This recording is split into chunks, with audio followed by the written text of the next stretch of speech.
So here's what we're going to do. We're re-recording today, and that's something that I rarely do. If you're listening to this on the podcast, it doesn't really matter. But I started, right? I started recording, and I didn't have my stuff together. My prep wasn't right. I got inspired, and I'm like, you know what? We're going to talk today. Let me put together my topics, and let me talk. Let me caution all of you from not properly preparing. I mean, I had Gucci in here raising saying I, I didn't have my what else did I didn't have my microphone and my headphones hooked up properly. I was going through the darn computer mic, and that's not what we use here. And then I made a reference that wasn't the right reference. Instead of giving Tarantino credit for Django, I gave Scorsese credit for Django. And that just didn't sit right with me. I go, yeah, this is a live show, but it ain't got to be a live show. It's my show. So I'm going, eh. And then I forgot to shout out the Nibblers for Forgiveness Family, baby, for the threads. So then I said, hold on. Let me recharge my batteries. Let me regroup. Let me make sure I have all the notes that I need. And let me provide the proper product that I want to give you all, the consumer. So, I mean, I've changed up my demeanor. I'm sitting here, I'm chilling, I got my legs crossed. You can't see it, but I'm comfortable. And so today, what we're going to talk about? We're going to talk about how supporting cast make movies.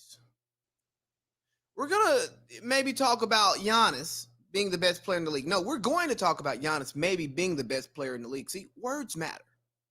Everybody like, oh, the word don't matter. Yes, the words matter because see, when I say maybe we're going to talk about Giannis being the best player in the league, that means we may talk about the topic. But then if I say we're going to talk about Giannis maybe being the best player in the league, that changes the whole conversation. Then after that, we're going to do a little CP3 talk. We're going to talk some legacy and what this finals will mean to his legacy. And then finally, I'm going to give my thoughts on the finals through 3 games. Now, for any of you listening, go ahead and share. Let the people know we out here. If you want to if you're listening in the podcast format, make sure you rate, review. You can also share. Flood people's texts, all that stuff. Let them know we out here. But I just want you all to enjoy what it is we have to say. Rate, review, subscribe, all of that. But let's get into it. The supporting cast makes the movie. So often in society, we place so much focus on the main attraction. But when the main attraction is truly a main attraction, how often do they fail to deliver? Now think about it. Think about your favorite movie.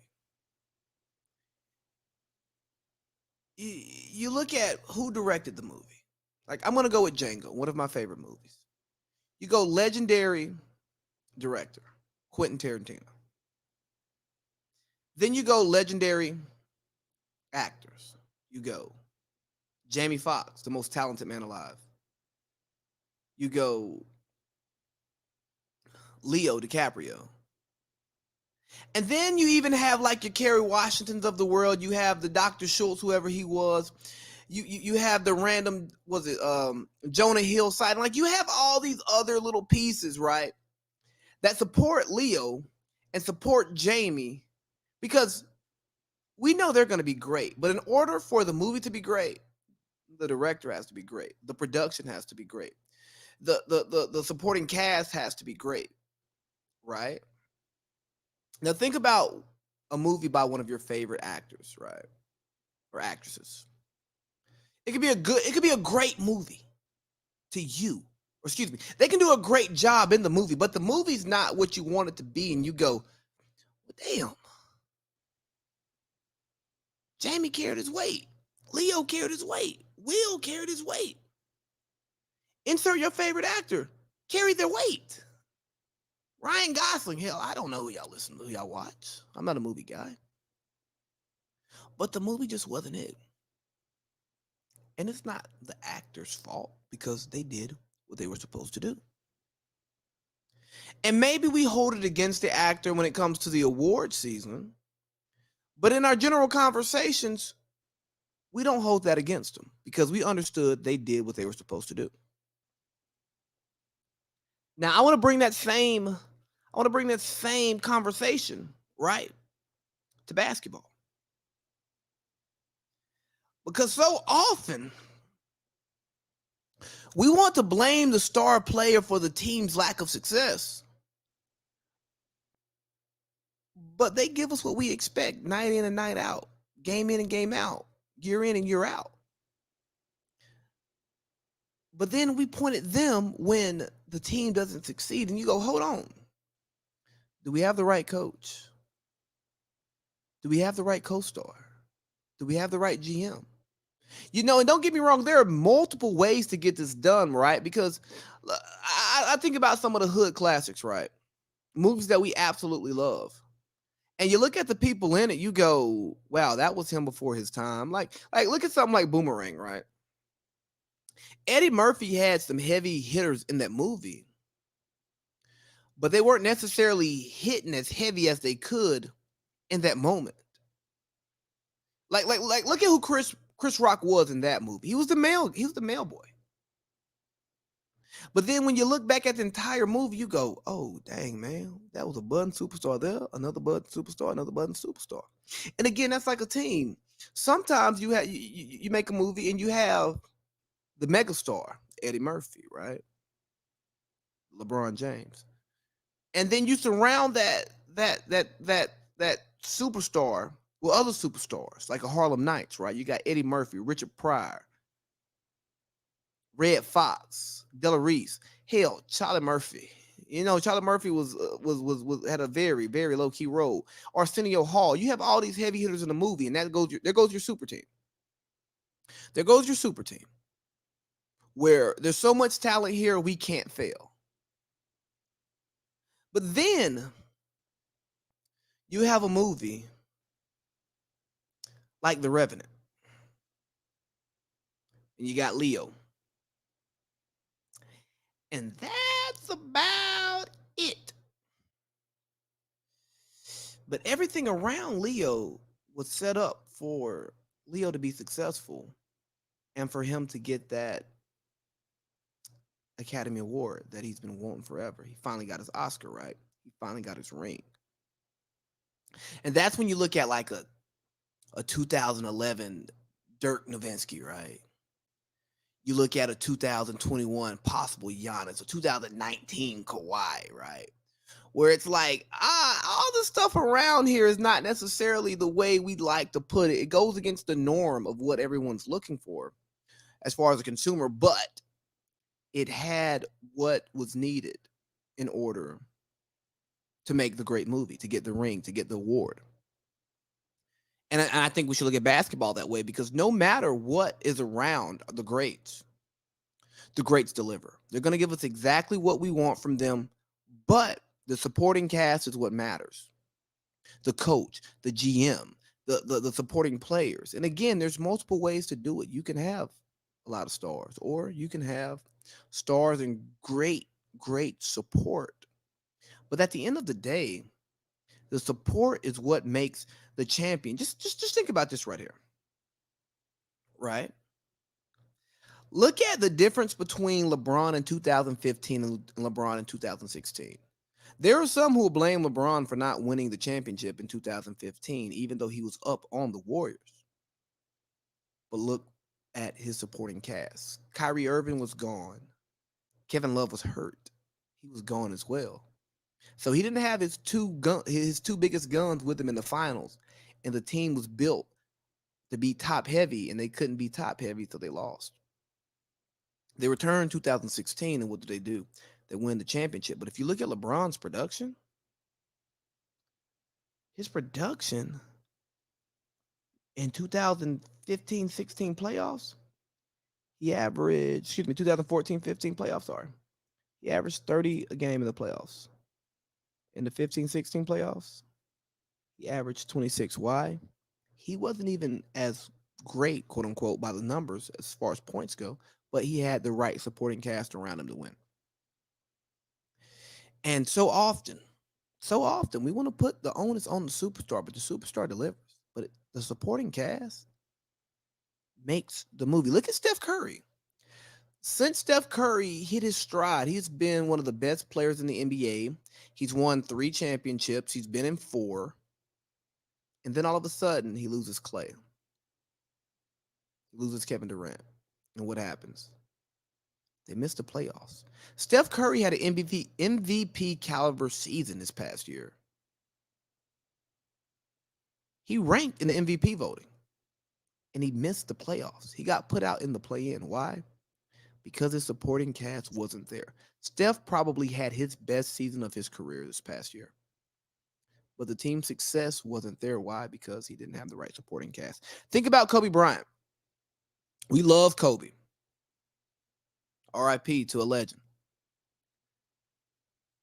How different was Kobe with Shaq? Kobe without Shaq than Kobe with Powell. Now, we can look at the numbers. If y'all want to look at the numbers, I can pull them up for you. Let's see. His last season with Shaq was the 03-04 season. And I'm just pulling up. When we're looking at a regular season, here we go. He was 24 game that year. No Shaq, 04-05, 27. 05-06, 35. 31, 06-07, 31. 08-09, 07-08, 28. Powell shows up late 08-09. He's at 26.8. 27 the next year with Powell, 2 championships. Then he starts to get old, drops off to 25, 2011, 2012, 28. But anyways, the production is still high, right? The production is still high, but it does not matter because the supporting cast was not right around him. He finally got Phil back. He got Powell back another start, and he got Derek Fisher back, his Pippen, in order to get back to the promised land. And there are countless players I can pull this up for. You can look at the Kevin Durant piece. When Kevin Durant was in Golden State, when Kevin Durant was in Brooklyn, when Kevin Durant was in OKC, his scoring has been consistent. He's consistently 27 points per game over his career. But the championships came when he had the best team around him. Devin Booker, his production from last year to this year, same, 24 a game. But guess what? He has the correct pieces around him to enable winning. So we look at Giannis right now. And Giannis has had back-to-back 40-point games. He's had back-to-back 40 and 10 games. He's operating on a Hall of Fame, a Mount Rushmore, a Pantheon, top of the league, top ever. Like real deal top 10, top 15 type NBA player ever. Production right now. But what was the difference between game 2 and game 3? Jrue Holiday showed up. So here's my challenge to you. Don't be so quick to knock the player, the star player, the superstar player when their team doesn't deliver.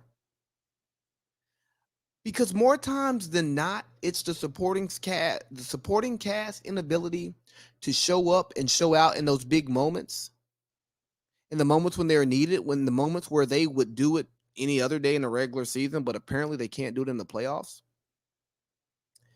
And then we hold it against them. Think about Chris Paul. We talk about, Chris Paul, he can never be the point guard because he doesn't have a ring, this, that, and the third. And it's like, now he gets hurt in the playoffs. He does. And sometimes he makes a mistake. Every great player has made a major mistake in the playoffs and resulted in their team leaving earlier than we would like. But when has Chris Paul been supported with the right players in order to help him win a championship? Maybe one of those Clippers teams, but I never thought those Clippers teams could win a championship because they lacked a wing scorer. And you need somebody who can score from the perimeter, score from the wing in order to win a championship in the NBA. Just go down the list of NBA champions, go down the list, and tell me how many of those teams could not get wing scoring. There's not many.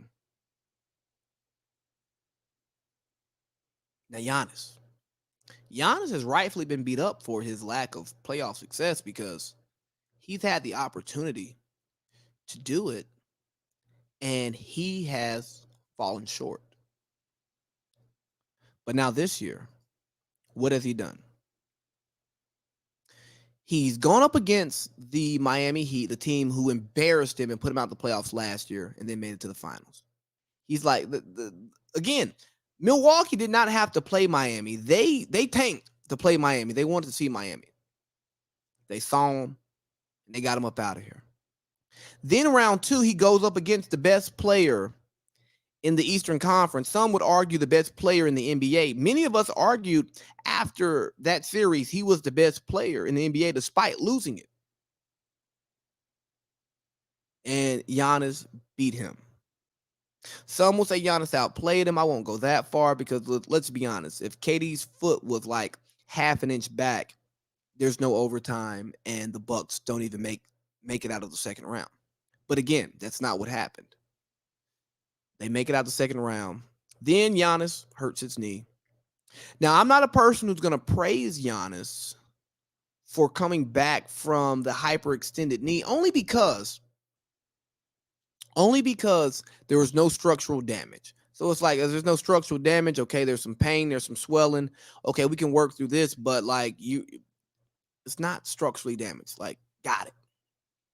So he played a little bit slow game 1. It's his first game back, but then he comes back and busts heads back-to-back 40 pieces. Game 2, third quarter, amazing. Game 3, amazing. But we hold it against Giannis because we don't like the way it looks. Now, I've been guilty of this because I put out, I think I put on Facebook, I'd rather watch grass grow than watch Giannis on League Pass. I stand by that. But that doesn't mean he's not effective. Have you ever worked with somebody, right? You had a coworker or a boss. You couldn't stand them. Could not stand them at all. But they delivered great products every single time. Now, the process in which to get those products was terrible. You're like, dang, bro, could you just be nicer? Do you have to be mean all the time? But nonetheless, they still give you the products that you want, the products that you need. Or think about a strict parent. Living a life with a strict parent is difficult, man. You always can't have the same fun that your friends have. You can't go to all the parties that your friends go to. You sometimes got to go to bed earlier. You got to make sure you have certain grades.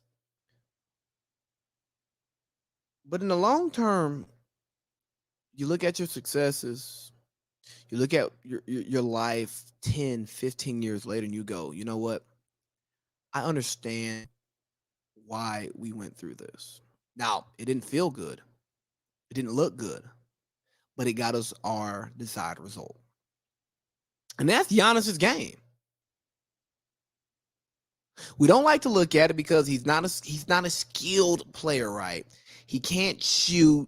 He doesn't have the best ball handling skills, even though he scores at the rim. It's not like your traditional post game, but it works. And it works at a high level. Like who can stop him? Now, don't get me wrong. I think he has probably the most favorable matchup right now in the finals that he could have asked for. Because if he had to look at like Anthony Davis or something, they're like, I don't know. And if he had to play against the Clippers, I think that Ty Lue would have had the right adjustments. His path to the basket would have been very difficult, despite the fact that they don't have a top end rim protector. But he's been unstoppable in the finals. And the type of finals that he's having, if he continues this, it's like, hey, bro, this is all-time stuff. But not only is it all-time stuff, you look at where he's at in his career. Well, he's been in the league, I believe, 7 years. I think this is year 7 for Giannis, but he's 26 years old. And he's already won 2 MVPs. He's already been a multi-time All-Star 5-time All-Star, 5-time All-NBA, 4-time All-Defense, and a Defensive Player of the Year. So if he maintains this momentum, he gets a Finals MVP this year. We're looking at like a historical run. We're looking at like, hey, you got 2 MVPs in this third season. You had MVP numbers, but we didn't want to give you the MVP because of what you look like in the playoffs in these previous years. And we can't say that a non-champion, someone who's not shown up in the playoffs, somebody whose flaws are exposed in the playoffs and they've not been able to overcome them, can be a 3-time MVP, 3-time in a row MVP, because that's like Larry Bird type stuff. You know what I mean? Not many people have done that. So we didn't want to put him in that rare air. But if he wins this championship and he continues to drop these 40 pieces,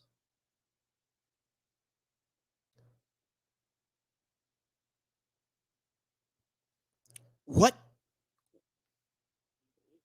else is there to say? The proof is in the pudding. It's like, oh, dang, we didn't want to give LeBron the MVP in 2011 because we didn't want to give him the MVP 3 years in a row because he hasn't done it what we wanted in the playoffs. But when we look back on it, we go, yeah, LeBron was the most valuable player that season. And if Giannis continues to close this out, man, he just might have been the most valuable player this season. And all of us were wrong. And if he finishes now, who are we to say he's not the best player in the league? Because ring culture tells us that it's not just what you do on the court, it's how it affects winning. Because we can talk about skill. I know James Harden is a more skilled basketball player than Giannis. Kyrie's the most skilled basketball player in the league by most accounts, but that doesn't necessarily equate to winning. I think Kobe Bryant was more skilled than LeBron James, but if you look at the numbers, you look at winning percentages, you look at who was on the teams, LeBron was more effective, you know? Now, I'm not going to get too crazy about his 40-point playoff games because as amazing as they are, as efficient as they are, it's like, bro, who else is going to score and who else can guard him? Like, this is what they should do to win games. But if Giannis walks away as a Finals MVP and the NBA champion, what is the argument? What is the reasonable, rational, fact-based argument against him being the best player in the league? Oh, he can't shoot. It doesn't matter. Shaq couldn't shoot. We still gave him best player in the league. But we were comfortable with Shaq dominating from the post. But we see Giannis take a few bad threes we don't like.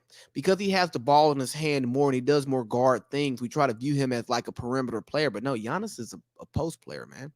He's I won't say a post player. He is a interior finisher.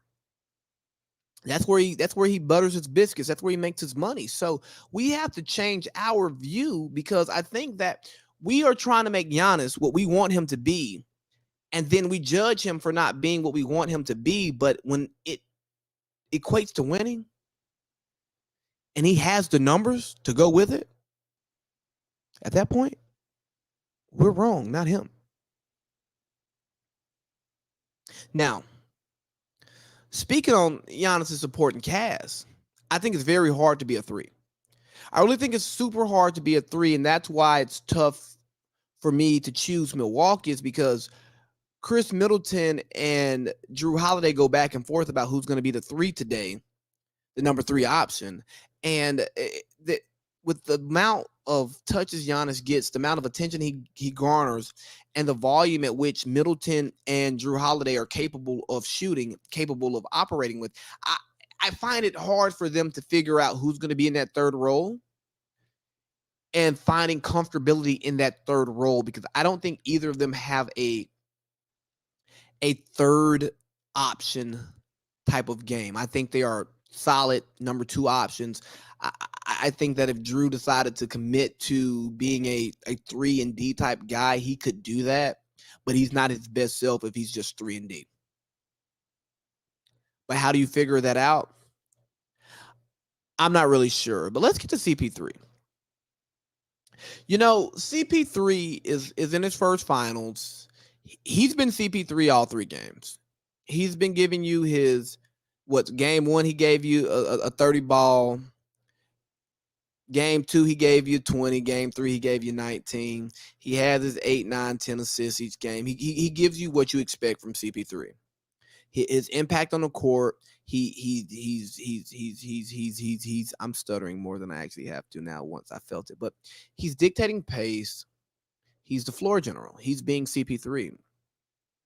Now, I want you all to tell me, what has CP3 done differently this year, last year? I'm not going to necessarily look at his Rocket seasons because of the fact that he was limited to being his best self, especially when he was on the court with James Harden.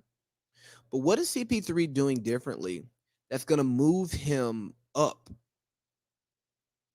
in the point guard ratings or rankings, overall point guard rankings or overall player rankings of all time? What has he done that has changed his legacy? Oh, he made it to the finals. But what actually happened in the games that are changing your mind that, oh, we can move him? Look, I was listening to Russillo talking about him, and there were some people who had Russell Westbrook over Chris Paul. And if you've ever had Russell Westbrook over Chris Paul, I think that you should learn how to watch basketball a new way, because obviously the way that you watch basketball is off. One player creates winning and another player creates chaos. And wins may come with that chaos, but, I don't think Russell Westbrook plays winning basketball, but that's a conversation for another day. So, what makes us want to change CP3's legacy? I think he's Isaiah Thomas. He's Isaiah Thomas reincarnated, a young, feisty point guard, can get buckets when he has to, but is not so consumed in getting all these big numbers, and is trying his best to play winning basketball. I really think that's who he is. And when it's all said and done, for those who did not watch Chris Paul, I think that they are going to view him the way that Isaiah Thomas is often viewed by many people. Doesn't get the necessary respect because the counting stats aren't there. Don't get me wrong. Isaiah Thomas has a much better resume than Chris Paul. Isaiah Thomas beat MJ, beat Larry, beat Magic. He did all that. Now, Chris Paul doesn't necessarily have those accolades under his belt. So I'm not saying that he is a carbon copy of Isaiah Thomas, but I will say to you is that Chris Paul, what he's doing at the age of 36, you're 14, at his size, these are uncharted waters. And he deserves his flowers. And here's what I don't want. I don't want, because after game 2, it's like, oh, God, Chris Paul, point guard, finals MVP. Maybe. After game 3, oh, Giannis, back-to-back 40-point games. They're up 1. I mean, they're down 1. Yeah, he won his home game. Everybody's won their home games like they're supposed to. Now, let's see. Is Chris Paul really what we thought he was? Is he wearing down? Was this a fluke season? Is he gonna blow another big playoff? No, man. He had a Scott Foster game. He's like 0-12 in playoff games versus Scott Foster, the official. Like, hey, I'm not even gonna get into the calls because I watched the game and I didn't like some of the refereeing. But that's not. I don't stand on those hills when I'm talking hoops, right? But are we really gonna change our view on Chris Paul, where we had him all the way up here on top of point guard Mount Rushmore, then we're gonna move him to, like, I don't know, like the 2010s Mount Rushmore instead of like the all-time Mount Rushmore if he doesn't win his championship? At what point does an individual's play matter versus the result of the team? And it takes me back to what we've been talking about, is that the supporting cast makes the movie. The supporting cast is going to determine whether or not a team wins the championship. is not going to be the star player. So what I'm trying to challenge you all to do is not get so caught up into making these flash snap judgments based on the result of the game, but look at the process and then allow the process to dictate your evaluation of the result. So lastly, I'm going to give my thoughts on the finals through 3 games. Before it started, before we even knew our teams, I told y'all this was going to be off-brand finals. And by all reports, it's been an off-brand finals. The ratings are up from last year's bubble finals, but last year's finals were a little bit different. I want to say we had like about a 7 rating. We're sitting at like an 8 right now. But if my memory serves me correctly, in 2019, the ratings were much higher. Let me see if I can get IT on this. Let me see. Because it's hard to find ratings when you're not plugged in. 2019 finals ratings. 2019 NBA finals ratings. Okay, so 2019, the let me see, we got an average of 15.14 million viewers, right? The year before, 2018, we had an average of 17.56. 17, we had 20.38. 16, 20.2. So you see where we're at. And now let me see if I can get 2021. Let me see if I can get 2021 because they might not publish that to the peons like me. 8.9. That's not good. It's called off-brand finals. It's teams that people don't want to watch. It's storylines that people don't want to follow. And I told y'all, I'd much rather watch grass grow or paint dry than watch Giannis on League Pass. Granted, when he's the only game on, I'm going to watch him. And don't get me wrong, I do watch some Milwaukee League Pass games in order to properly discuss Giannis, properly analyze him. But there are other teams I'd rather watch. And guess what? The Suns, they're another team that people don't want to watch. I enjoy watching the Suns play. I think they play some of the best basketball, best pure offense of anybody in the league this season. Like, I love to watch the way they snap the ball around, make the extra pass to get the best shot instead of a good shot. It's beautiful. I love it. But that's not necessarily the culture of basketball. That's not the culture of what people want to see. People want to see the Stephs. They want to see the Dames. They want to see the LeBron James, the Anthony Davises of the world, the Kevin Durants, the Kyrie Irvings, the James Hardens. And that takes me to my last point, man. Final thoughts through game 3. My final thoughts through 3 games. I don't know who to pick. I want the Suns to win, but I don't know who to pick because Giannis is an unstoppable force, and if his supporting cast shows up, there's no hope for the Suns. But if his supporting cast fails, Chris Paul continues to Chris Paul, Book doesn't have 10 points, and Aiden doesn't get in early foul trouble and only play 24 minutes, then, the Suns can win. If Chris Paul keeps getting Brook Lopez in a darn switch, then he's going to get his mid-range shot. But I do like the fact that Milwaukee, is switching some things up every now and then. They're not doing the same thing, same defense every time. They are making adjustments. We may not like the adjustments. We may not like the way they are making the adjustments, but it's obvious from watching the game that they're making adjustments. Now, what was my point that I was going to make to close this thing out? I have absolutely no idea. See, that's why you just have to, when you got a point, when you got a rant, you just got to run with it or write it down because you're oh, here we go. These overreactions. See, we got to stop overreacting to everything that happens. Let me just change this. Let's talk hoops. Where's my damn thing at?